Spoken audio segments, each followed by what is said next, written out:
저는 절대 그 기사를 쓰지 않을 겁니다. 여기 뉴욕타임즈에서 전 세계 각지의 사람들과 장소에 관련된 기사를 쓰는 한 여성이 있습니다.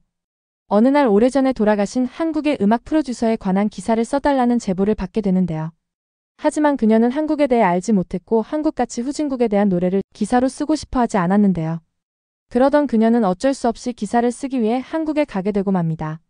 한국에 도착 후 그 음악의 발자취를 따라가다 그만 눈물을 흘리고 마는데요. 대체 무슨 일이 있었던 것일까요? 오늘의 사연 시작합니다.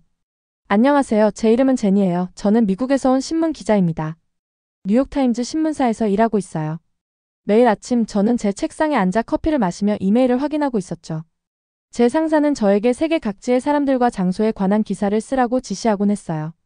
저는 제 일을 좋아했어요. 세상이 어떻게 돌아가는지 많이 알고 있다고 생각했거든요. 오늘은 뭔가 달랐어요. 컴퓨터 화면을 보며 눈살을 찌푸리고 있었죠. 상사가 저에게 배우라는 사람, 즉 오래전에 돌아가신 한국의 음악 프로듀서에 관한 기사를 써달라고 했거든요. 트럼프 대통령이 노래를 들었다고 하는데 왜 이런 이야기에 관심을 가지는지 이해가 안 되고 있었어요. 이건 별로 중요하지 않은 것 같은데 머리를 귀 뒤로 넘기며 혼잣말을 하고 있었어요. 한국에 대해서는 많이 알지 못했어요. 제가 들은 조금의 이야기로는 한국이 후진국이라고 생각하고 있었죠.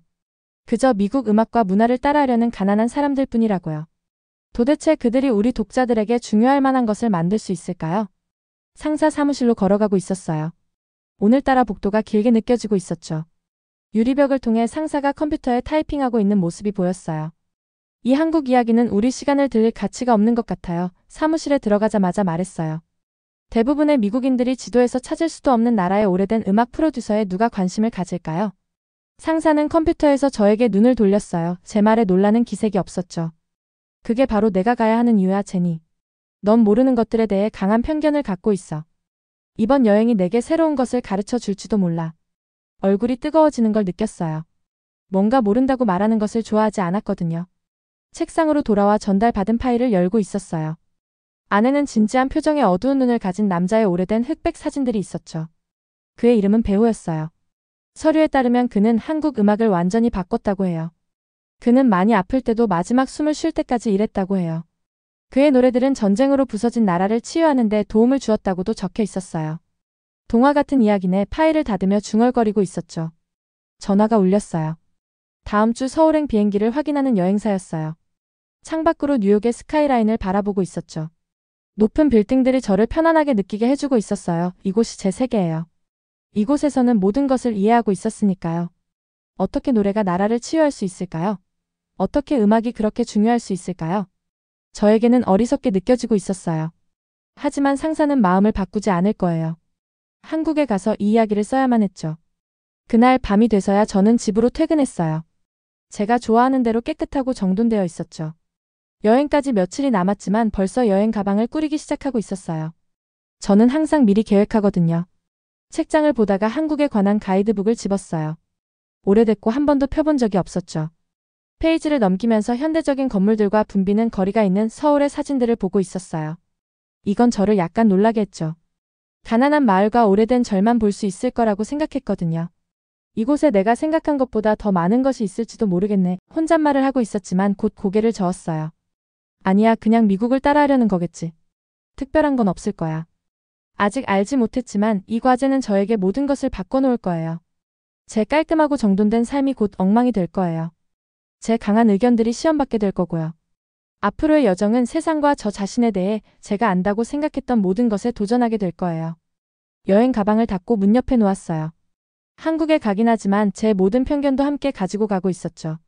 제가 깨닫지 못했던 것은 제가 쓰려고 계획했던 것보다 훨씬 더 큰 이야기 속으로 발을 들여놓으려 한다는 거예요. 죽음 이후에도 살아남는 음악에 관한 이야기. 한 나라의 고통과 희망을 담은 예술에 관한 이야기. 그리고 자신감 넘치는 사람이 얼마나 틀릴 수 있는지에 관한 이야기 말이에요. 비가 택시 창문을 두드리고 있었어요. 서울을 지나는 동안 도시의 모습이 저를 놀라게 하고 있었죠. 밝은 불빛이 사방에서 빛나며 길바닥 웅덩이에 반사되고 있었어요. 높은 건물들이 하늘로 뻗어 있었고요. 이건 제가 생각했던 한국의 모습이 아니었어요. 가난한 곳에 지저분한 거리와 낡은 건물들이 있을 거라고 생각하고 있었거든요. 하지만 서울은 현대적이고 분주해 보였어요. 사람들은 알록달록한 우산을 쓰고 인도를 따라 서둘러 걷고 있었죠. 뭔가 이상한 감정이 제 가슴 속에 느껴지고 있었어요. 아마 한국에 대한 몇 가지에 대해 잘못 알고 있었나 봐요. 호텔 방은 작았지만 깨끗했어요. 여행 가방을 풀고 내일 입을 옷을 펼쳐놓고 있었죠. 내일 첫 만남은 서울대학교의 김수현 교수님과 있었어요. 질문 목록을 2번이나 확인하고 있었어요. 제가 진지한 기자라는 것을 그에게 보여주고 싶었거든요. 이 배우라는 사람에 대한 어떤 이야기도 함부로 믿지 않을 거라는 것을 보여주고 싶었죠. 아침이 되어 다시 택시를 타고 대학으로 향하고 있었어요. 캠퍼스에는 큰 나무들과 돌로 만든 건물들이 있었어요. 학생들은 마치 미국에서처럼 책과 백팩을 메고 돌아다니고 있었죠. 김 교수님의 사무실을 찾아 문을 두드렸어요. 문을 여는 사람은 제가 예상했던 모습이 아니었어요. 둥근 안경 뒤로 친절한 눈을 가지고 계셨어요. 검은 머리에는 몇 가닥의 회색 머리카락이 섞여 있었죠. 따뜻하게 미소 지으며 제 손을 잡고 있었어요. 한국에 오신 것을 환영합니다. 먼 길 오시느라 힘드시진 않으셨나요? 그는 완벽한 영어로 말했어요. 김 교수님의 사무실은 바닥부터 천장까지 책으로 가득 차 있었어요. 한쪽 벽에는 세월의 흔적으로 빛바랜 레코드판들이 줄지어 있었죠. 사진들은 책장 사이에 걸려 있었어요. 저는 바로 한 사진이 눈에 들어왔어요. 무대 위에 손을 들고 서 있는 젊은 남자였죠. 그는 날카로운 눈과 강한 얼굴을 가지고 있었어요. 그에 대한 뭔가가 제 관심을 끌고 있었어요. 저분이 배우입니다. 제가 보고 있는 곳을 보며 김 교수님이 말했어요. 그 사진은 돌아가시기 몇 달 전 마지막 공연에서 찍었죠. 저는 노트북을 꺼내 첫 번째 질문을 던지고 있었어요. 단호하고 의심스러운 목소리로 들리게 하려고 노력했죠. 교수님, 사람들이 죽은 후에 영웅을 실제보다 더 위대하게 만드는 경우가 많지 않나요? 배우가 정말 중요한 인물이었고 그저 평범한 음악가가 아니었다는 것을 어떻게 알 수 있죠? 김 교수님은 제 질문에 화를 내지 않으셨어요. 그저 천천히 고개를 끄덕이며 무슨 말을 할지 신중하게 생각하고 계신 것 같았어요. 좋은 질문입니다. 제가 그냥 말로 설명하는 대신 함께 현장을 살펴보는 게 어떨까요? 배우가 일했던 몇 군데를 방문하도록 준비해뒀어요. 그의 음악도 들어보고 그를 알았던 사람들과도 이야기해볼 수 있을 거예요. 다음 며칠 동안 김 교수님은 제가 혼자서는 절대 찾아갈 수 없었을 장소들로 저를 데려가고 계셨어요. 배우가 음악을 만들었던 오래된 녹음실을 방문했어요. 방은 작고 나무벽으로 되어 있었죠. 김 교수님은 이 공간이 어떻게 소리가 특별한 방식으로 울리도록 설계되었는지 설명해주고 계셨어요. 배우는 소리가 어떻게 전달되는지 이해하고 있었어요. 완벽한 소리를 얻기 위해 각 음악가를 어디에 배치해야 하는지 정확히 알고 있었죠. 우리는 배우의 손으로 쓴 악보를 보관하고 있는 도서관을 방문하고 있었어요. 페이지들은 이제 누렇게 변해 있었지만 깔끔한 표시들이 종이를 채우고 있는 것을 볼 수 있었어요. 몇몇 페이지에는 커피 얼룩이 있었어요. 다른 페이지들은 여백에 날려 쓴 메모들이 있었죠. 이 종이들을 보니 배우가 저에게 더 실제적으로, 더 인간적으로 느껴지고 있었어요. 어느 오후 우리는 작은 카페에서 민지라는 여성을 만나고 있었어요. 그녀는 오랫동안 배우의 조수였대요. 처음에는 저에게 차갑게 대하는 것 같았어요. 짧은 대답으로 제 질문에 답하고 있었죠. 하지만 제가 삼각지라는 노래에 대해 물었을 때 그녀의 눈이 밝아졌어요. 그러자 그녀는 그 노래는 저에게 모든 것이었어요 라고 말했어요. 그냥 음악이 아니었어요. 전쟁 후 우리나라에 관한 것이었죠. 사람들은 모든 것을 잃었어요. 집, 가족, 희망까지도요. 이 노래는 어떻게든 슬픔과 계속 나아갈 힘과 모두를 담아냈어요. 저는 노트북에 모든 것을 적고 있었지만 혼란스러움을 느끼기 시작했어요. 제가 보고 듣는 모든 것이 제가 한국에 대해 알고 있다고 생각했던 것과 맞지 않았거든요. 제가 만나는 사람들은 똑똑하고 열정적이었어요. 그들은 제가 전혀 생각해보지 않은 방식으로 음악에 대해 이야기하고 있었어요. 단순한 오락이 아니라 부서진 국가를 치유하는 데 도움이 된 무언가로요. 그날 밤 호텔 방에서 저는 제 메모를 살펴보고 있었어요. 메모를 계속해서 다시 읽고 또 읽었죠. 뭔가가 저에게 일어나고 있었어요. 뭔가 불편한 일이요. 한국과 한국 음악에 대한 제 깔끔한 생각들이 엉망이 되고 있었어요. 제가 틀렸다면 어떨까요? 이 이야기에 제가 생각했던 것보다 더 많은 것이 있다면 어떨까요? 이런 질문들이 머릿속에서 맴도는 채로 잠이 들었어요. 내일 우리는 배우와 관련된 더 많은 장소를 방문할 거예요. 어떤 것을 더 발견하게 될지 궁금했어요. 그에 대해, 한국에 대해, 그리고 아마도 저 자신에 대해서도요. 다음날 아침 김 교수님은 저를 특별한 장소로 데려가고 계셨어요. 밖에 간판도 없는 건물을 찾아갔죠. 거리에서 보면 평범해 보였지만 안에는 보물이 있었어요. 바로 배우의 개인 소장품이었죠. 방 안은 서늘했고 오래된 종이 냄새가 코끝을 자극하고 있었어요. 벽을 따라 상자들로 가득 찬 선반들이 줄지어 있었고요. 각 상자에는 배우의 삶의 조각들이 담겨 있었어요. 이런 것들을 볼 수 있는 사람은 거의 없어요. 김 교수님이 조용히 말씀하고 계셨어요. 배우의 가족들이 이것들을 개인적으로 보관하고 있거든요. 이곳에 있으니 이상한 느낌이 들고 있었어요. 마치 누군가의 개인 얘기를 들여다보는 것 같았죠.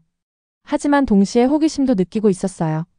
아마도 진짜 배우는 사람들이 그에 대해 말하는 이야기가 아니라 이 상자들 속에 숨겨져 있을지도 모른다고 생각했어요. 김 교수님은 흰색 장갑을 끼시더니 저에게도 한 쌍을 건네주셨어요. 오래된 종이를 만지려면 이 장갑을 꼭 착용해야 했죠. 그는 파란색 표지의 낡은 노트를 조심스럽게 열고 계셨어요. 이건 그가 병원에 있을 때 쓴 거예요 라고 말해주셨어요. 매우 아플 때도 계속 음악을 쓰고 있었죠. 저는 페이지들을 바라보고 있었어요. 처음엔 깔끔했던 글씨체가 뒤쪽 페이지로 갈수록 떨리는 모습을 보이고 있었어요. 여백에는 급하게 적은 메모들이 있었고요. 빈 공간에는 작은 그림들이 가득 차 있었어요. 음표들도 보였지만 사람들의 얼굴과 장소를 스케치한 것들도 보였죠. 이 페이지들을 넘기면서 저에게 뭔가가 일어나고 있었어요. 이 노트는 전설이나 신화에 속한 것이 아니었어요. 시간이 얼마 남지 않았다는 것을 알고 있던 실제 사람의 것이었죠. 종이 위를 손가락으로 살며시 쓸어보니 그의 펜이 눌렸던 자국이 느껴지고 있었어요. 그는 자신의 작업을 끝내지 못할까봐 두려워했던 거군요. 저는 부드럽게 말했어요. 김 교수님이 고개를 끄덕이셨어요. 네. 하지만 그보다 더 사람들이 그 음악이 의미하는 바를 잊을까봐 두려워했죠. 우리는 밖으로 나와 배우가 마지막 공연을 했던 극장을 방문하고 있었어요. 작은 극장이었는데 아마 200석 정도 되었을까요? 무대도 그리 크지 않았어요. 이곳에 서서 비록 아팠지만 강한 손으로 모두를 지휘하며 앞에 서 있는 배우와 음악가들로 가득 찬 모습을 상상해 보려고 하고 있었어요. 그 삼각지 노래가 왜 그렇게 중요했던 거죠? 제가 물었어요. 김 교수님은 극장 좌석 중 하나에 앉으셨어요. 그의 목소리는 조용했지만 빈 공간을 가득 채우고 있었죠. 전쟁 후 한국은 부서져 있었어요. 건물들은 파괴되고 가족들은 흩어졌죠. 모두가 배고픔에 시달리고 있었어요. 그 노래는 배상이라는 작곡가가 그 어두운 시절에 썼어요. 몇 년 후 배우가 그 곡을 프로듀싱했을 때 그는 단순한 슬픈 노래 이상의 것으로 만들었죠. 그것은 생존과 희망에 관한 노래가 되었어요. 고통을 기억하지만 그것에 지지 않는 것에 관한 노래였죠. 그날 저녁 저는 음악가들이 배우의 음악을 연주하는 특별한 콘서트에 참석하고 있었어요. 극장은 노인부터 젊은이까지 사람들로 가득 차 있었어요.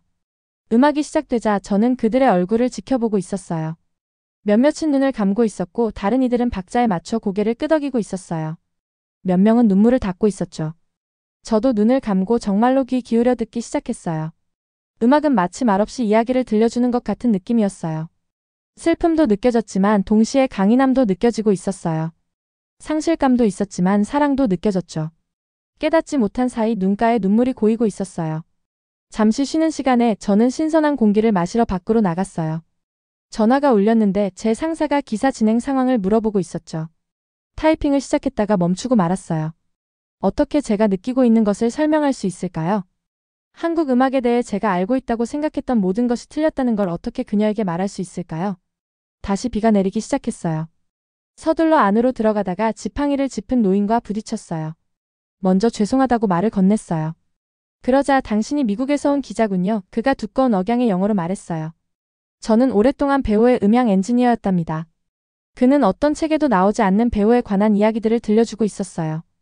배우가 노래를 어떻게 완벽하게 만들기 위해 며칠 동안 잠도 안 자고 일했는지, 어떻게 월세를 낼 수 없는 음악가들에게 돈을 주었는지, 그리고 어떻게 그의 음악을 바꾸려는 사람들에게 맞섰는지 말이죠.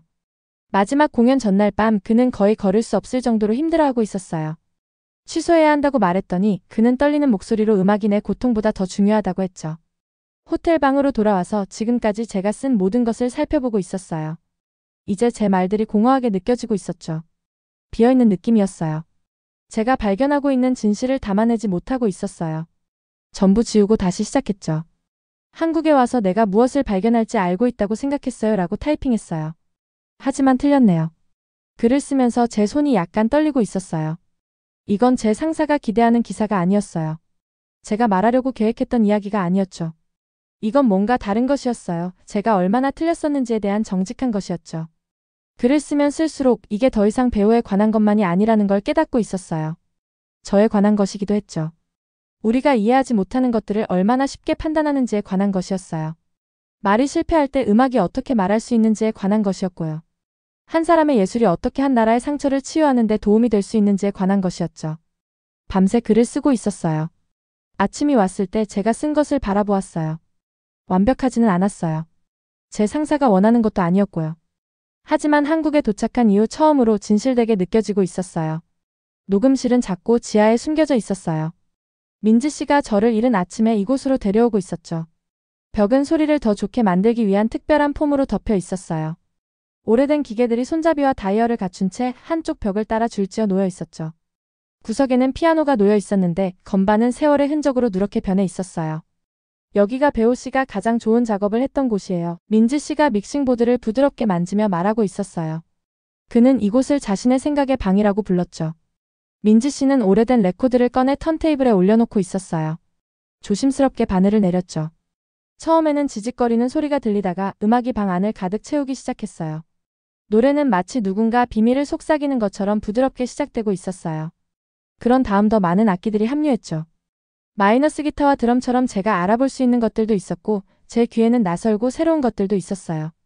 그가 어떻게 전통 한국 악기와 현대적인 소리를 합치는지 들어보세요. 김 교수님이 말씀하고 계셨어요. 가야금 저 현의 소리가 피아노와 대화하고 있어요. 전통 북소리가 현대적인 드럼 소리에 응답하고 있죠. 그는 과거와 미래 사이의 대화를 만들어냈어요. 저는 눈을 감고 귀 기울여 듣고 있었어요. 제 안에서 뭔가가 변하고 있었죠. 전에는 머리로 이 음악을 이해하려고 했었는데 이제는 가슴으로 느끼고 있었어요. 이건 단순히 소리를 교묘하게 섞은 게 아니었어요. 이건 끔찍한 시간을 겪고도 아름다움을 발견한 사람들의 목소리였어요. 모든 것이 잃어버린 것 같을 때도 희망을 붙잡는 소리였죠. 음악은 말없이 이야기를 들려주고 있었어요. 전쟁 후 폐허 속에 서서 파괴된 집들을 바라보고 잃어버린 가족들을 그리워하는 사람들의 모습이 거의 보이는 듯 했어요. 하지만 그 다음엔 한 걸음씩 한 음표씩 다시 일어서는 모습도요. 노래가 끝나고 눈을 떴을 때 제 눈은 흐르고 있는 줄도 몰랐던 눈물로 젖어 있었어요. 이제 이해가 돼요. 이건 그냥 음악이 아니에요. 역사와 기억과 치유예요. 민지 씨가 미소 지었어요. 우리가 만난 이후 처음으로 그녀의 얼굴이 부드러워지고 있었죠. 김 교수님은 기쁜 듯이 고개를 끄덕이고 계셨어요. 다음 며칠 동안 우리는 더 많은 장소를 방문했어요. 저는 배우의 누나를 만났는데 지금은 오빠와 같은 날카로운 눈을 가진 노부인이 되어 있었죠. 그녀는 배우가 유명해지기 전 젊은 시절의 사진들을 보여주고 있었어요. 한 사진에서 그는 반쯤 무너진 건물 앞에 서서 기타를 들고 있었어요. 그때도 그의 얼굴에는 결의가 보이고 있었죠. 또한 실제 삼각지도 방문했어요. 세 개의 길이 만나는 곳이었죠. 지금은 가게들과 신호등이 있는 분주한 교차로가 되어 있었어요. 하지만 그곳에 서서 1960년대에 어떻게 보였을지 상상해 볼 수 있었어요. 항상 움직이고 그 많은 상실 후에도 항상 앞으로 나아갈 길을 찾으려는 사람들의 상징이었을 거예요. 매일 밤 호텔 방으로 돌아와 글을 쓰고 있었어요. 이제 말들이 쉽게 나오고 있었죠. 더 이상 사실만 보도하는 게 아니었어요. 이야기를 들려주고 있었어요. 배우의 이야기, 한국의 이야기. 그리고 어떤 면에서는 제 편견을 넘어 진실을 발견하는 저 자신의 이야기였죠. 전화가 울렸어요. 뉴욕에 있는 제 상사였어요. 기사는 어떻게 진행되고 있어? 상사가 물었어요. 우리 독자들은 이 한국 음악가에 대한 빠르고 간단한 내용을 원한다는 걸 기억해. 저는 깊은 숨을 들이쉬고 있었어요. 뭔가 다른 것이 되고 있어요. 더 좋은 것으로요.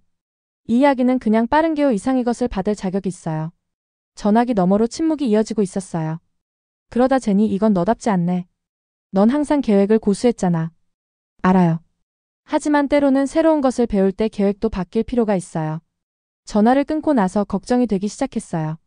상사가 이 새로운 방향을 받아들일까? 독자들이 왜 이것이 중요한지 이해할까?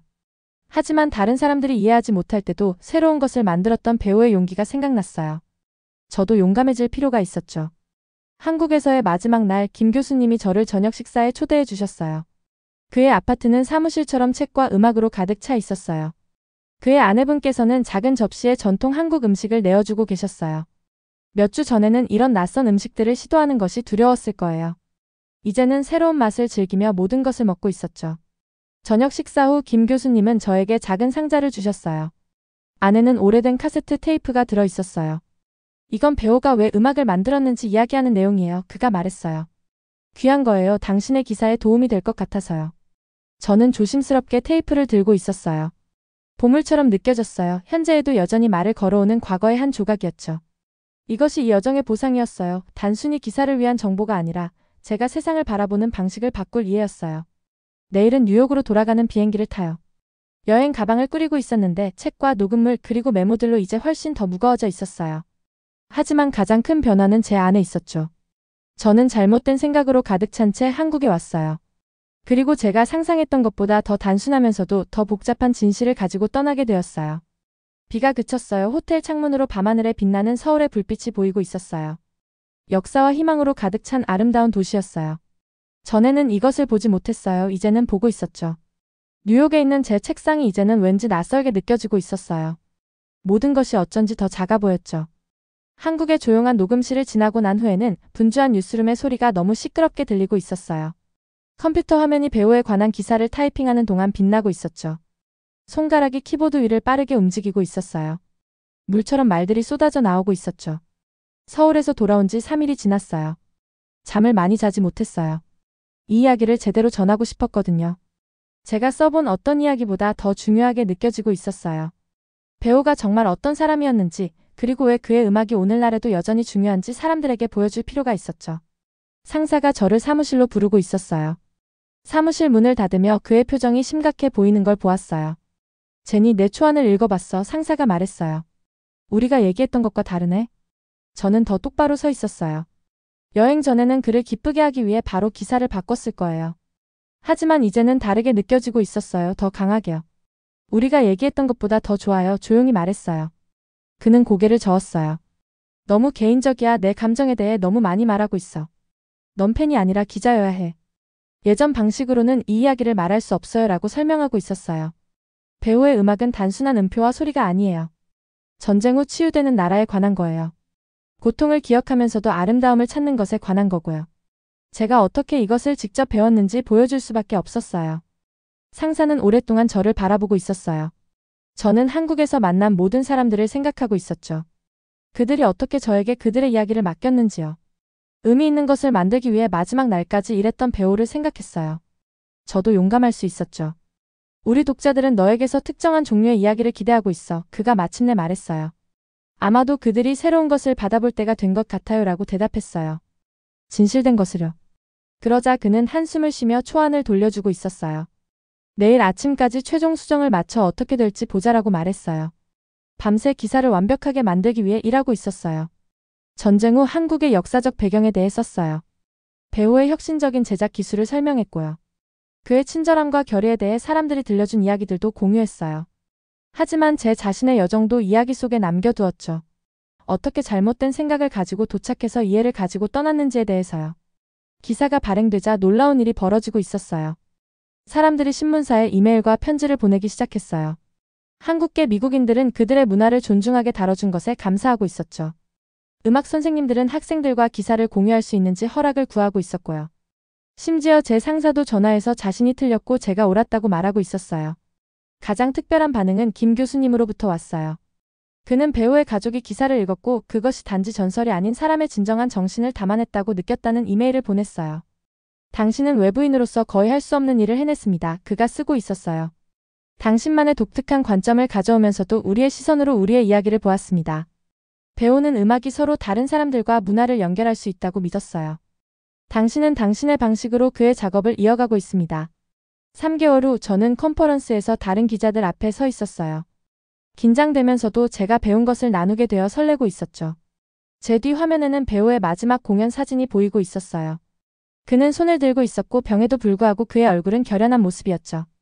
기자로서 우리가 할 수 있는 가장 큰 실수는 이야기를 찾기도 전에 이미 알고 있다고 생각하는 것이라고 모두에게 말했어요.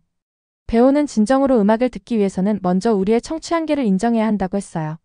저는 보도에도 같은 원칙이 적용된다고 생각합니다. 말하는 동안 머릿속에서 삼각지가 연주되는 소리가 들리는 것 같았어요. 이제 그 멜로디는 저를 어디에나 따라다니고 있었죠. 저를 영원히 바꿔놓은 여정의 기억으로요. 배우는 떠났을지 모르지만 그의 유산은 계속되고 있었어요. 그의 음악 속에서, 그를 사랑했던 사람들 속에서, 그리고 이제는 제 속에서도요. 말을 마치자 사람들이 박수를 치고 있었어요. 몇몇은 질문을 하고 있었고 다른 이들은 문화적 경계를 넘어 보도한 자신들의 이야기를 나누고 있었죠. 배우의 이야기를 찾으면서 저 또한 제 자신에 대한 중요한 무언가를 발견했다는 것을 깨닫고 있었어요. 더 잘 듣는 법을, 첫인상을 넘어보는 법을, 내가 모르는 것에 대해 겸손해지는 법을 배웠어요. 그날 밤 집으로 돌아와 김 교수님이 주신 카세트 테이프를 틀었어요. 배우의 목소리가 방 안을 가득 채우고 있었죠. 비록 그가 수십 년 전에 이 말들을 녹음했지만 지금 여기 저를 위한 것처럼 느껴지고 있었어요. 음악은 단순한 오락이 아닙니다. 그가 말했어요. 그것은 기억입니다. 희망입니다. 잃어버린 것과 아직 찾을 수 있는 것 사이의 다리입니다. 창밖으로 뉴욕의 스카이라인을 바라보고 있었어요. 이곳은 여전히 제 집이었어요. 하지만 이제 한국도 제 마음속에 살고 있었죠. 장소와 사람들 사이의 과거 현재 쌓이는 경계는 제가 한때 생각했던 것처럼 그렇게 단단하지 않았어요. 배우의 음악처럼 그것들은 서로 흘러들어가 이전의 것들로부터 새롭고 아름다운 무언가를 만들어내고 있었어요. 저는 이번 여정에서 선물을 가져왔어요. 단순한 기사가 아니라 세상을 보는 새로운 방식이었죠. 그리고 모든 진정한 선물처럼 다른 이들과 나눌 때 더 강해지고 있었어요. 오늘의 사연은 여기까지입니다. 사연이 즐거우셨다면 구독과 좋아요, 알림 설정 부탁드려요. 여러분의 버튼 하나로 영상 제작에 큰 힘이 됩니다. 다음에 더 큰 감동적인 사연으로 찾아뵙겠습니다.